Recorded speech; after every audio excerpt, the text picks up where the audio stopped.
ஓம் Shanti. Mount Abu BK. Surajbhaiji அவர்களுடைய தாரணைக்கான வகுப்பு. ஒவ்வொரு வருடமும் புதிய நாள் வருகின்றது. காலம் கழிந்து கொண்டே செல்கின்றது. வருடங்களும் கடந்து கொண்டே இருக்கின்றன. சிலருடைய வாழ்க்கை முன்னேற்றத்தை நோக்கி செல்லும் பொழுது வேறு சிலருடைய வாழ்க்கையோ வேறு விதமாக சென்று கொண்டிருக்கிறது. நாம் அனைவரும் பகவானுடைய குழந்தைகளாக ஆகியிருக்கிறோம். பிரம்மாவின் குழந்தைகளாக ஆகியிருக்கின்றோம். நம்முடைய வாழ்க்கை நாளுக்கு நாள் முன்னேறி கொண்டே இருக்கின்றது. ஊக்கம், உற்சாகம் இருக்கின்றது. பழைய வருடத்திற்கு நாம் விடை கொடுத்து கொண்டிருக்கின்றோம். பழைய வருடத்திற்கு பாய் பாய் சொல்லுங்கள். என்னவெல்லாம் இந்த வருடத்தில் நடந்ததோ அனைத்தும் நல்லதாகவே நடந்தது. ஒரு சிலருக்கு இந்த ஒரு வருட வாழ்க்கையானது வரலாற்று சிறப்புமிக்கதாக, மிகவும் அழகானதாக, அதிக பிரேரணை கொடுக்கக்கூடியதாக இருந்தது. எனில் சிலருக்கு முட்கள் நிறைந்ததாக இருந்தது. சிலருக்கு ஏற்றம் இறக்கம் நிறைந்ததாக இருந்தது. சிலருக்கு சம்பந்தங்கள் இனிமையானதாக இருந்தன. வேறு சிலருக்கோ மிகவும் கசப்பானதாக இருந்தன. எப்படி இருந்திருந்தாலும் அனைத்தையும் மறந்துவிடுங்கள்.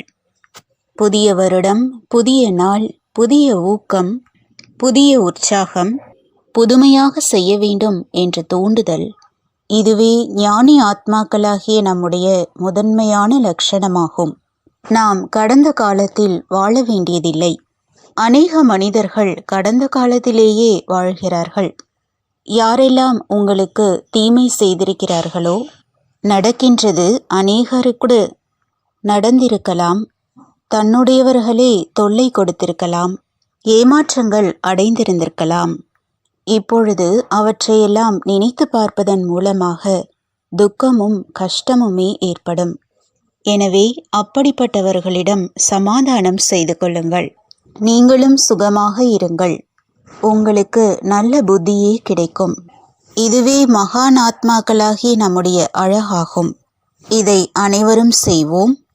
ஏனெனில் நாம் விரோத உணர்வோ பழிவாங்கும் உணர்வோ வைக்கின்றோம் என்றால் நம்முடைய மனம்தான் சஞ்சலப்படும், குழப்பமடையும்.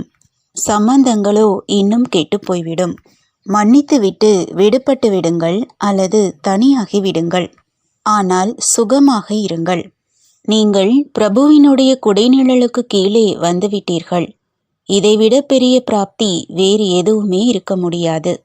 ஜனவரி முதல் நாள் அதிகாலை வேளை அழகான எண்ணங்கள் என்ற விதையை தனது மனதில் விதையுங்கள். இந்த வாழ்க்கையே ஒரு நிலமாகும். எவ்வளவு அழகான விதைகளை முதல் நாளும் மேலும் 7 நாட்கள் வரை விதைக்கின்றீர்களோ, அதன் விருட்சம் மற்றும் அந்த விருட்சத்திலிருந்து கிடைக்கக்கூடிய பழங்கள் மிகவுமே அழகானவையாக இருக்கும். இப்போதே யோசித்து கொள்ளுங்கள், என்ன விதை விதைக்க வேண்டும் என்று. 2025ஆம் ஆண்டு உலகில் உள்ளவர்கள் பார்வையில் கூட ஆன்மீகத்தின் வருடமாக இருக்கின்றது. இந்த வருடத்தில் என்னவெல்லாம் நடக்கப் போகிறது என்பது தெரியாது. முற்றிலும் தலைகீழாகவும் நடக்கலாம் அல்லது சரியாகவும் நடக்கலாம். பாபாவுடைய பிரத்யக்ஷத்தாவும் கூட ஒரு அடி முன்னேறி சென்று கொண்டே இருக்கும். ஆகவே அதிகாலை எழுந்து பாபாவிற்கு குட் மார்னிங் சொல்லிவிட்டு இப்படி அனுபவம் செய்யுங்கள். பாபாவுடைய வரதான கரங்கள் என் தலை மீது இருக்கின்றன. பாபா எனக்கு திருஷ்டி கொடுத்து கொண்டிருக்கின்றார். பாபா எனக்கு திருஷ்டி கொடுத்து கொண்டிருக்கின்றார். தினம் தினம் இப்படி சங்கல்பம் செய்யுங்கள். அனுதினமும் நாம் பாபாவிடமிருந்து திருஷ்டியை எடுக்க வேண்டும். உலகில் உள்ளவர்களுக்கு திருஷ்டி கொடுக்க வேண்டும். பாபாவிடமிருந்து ஆசீர்வாதங்கள் மற்றும் வரதானங்களை பிராப்தியாக அடைய வேண்டும். அழகான எண்ணங்களால் தனது உள்ளத்தை நிரப்புங்கள். நான் வள்ளல், விதியை உருவாக்குபவன், மேலும் வரங்களை வழங்கக்கூடியவன். நான் கொடுத்து கொண்டேதான் இருக்க வேண்டும். நான் இந்த உலகிலேயே அனைவரை காட்டிலும் அதிகமான பாக்கியவானாவேன்.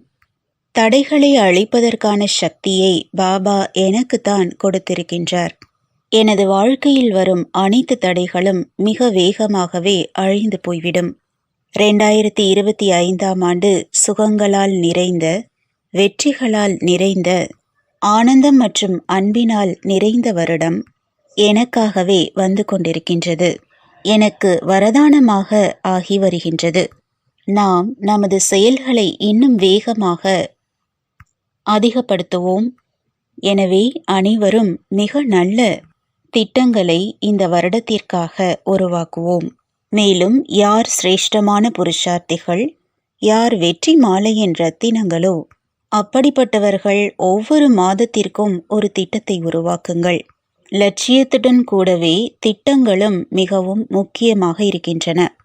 பெரிய பெரிய திட்டங்களில் 3 விஷயங்கள், அதிகபட்சமாக 5 விஷயங்கள் எடுத்துக்கொண்டு அந்த விஷயத்தில் முழுமையாக தன்னை அர்ப்பணம் செய்யுங்கள். அதில் முழுமையான ஃபோர்ஸ் கொடுங்கள். 20 நகங்களின் வலிமையை ஈடுபடுத்துங்கள். மேலும் அதை அடைய பெறுங்கள். எனவே அதிகாலை எழுந்து அமர்ந்து அழகான எண்ணங்களால் தன்னை சார்ஜ் செய்து கொள்ளுங்கள். அடுத்த வருடத்திற்காக கொஞ்சம் விரதம் எடுங்கள். இந்த வருடம் 2025ற்காக அழகான எண்ணங்களின் விரதமிடுங்கள். இவையெல்லாம் நான் அவசியம் செய்வேன், இவையெல்லாம் நான் கட்டாயம் செய்ய மாட்டேன்.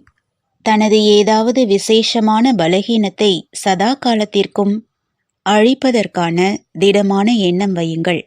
இப்பேற்பட்ட ஆத்மாக்களுக்கு பாபாவுடைய உதவி அவசியம் கிடைக்கின்றது, மேலும் கிடைத்து கொண்டே இருக்கும். மேலும் இந்த வருடம் நமக்காக மகான் சாதனைகளால் நிரம்பிய வருடமாக, மிகப்பெரிய சாதனைகள் நிறைந்த வருடமாக இருக்கும். தேங்க்யூ. ஓம் சாந்தி.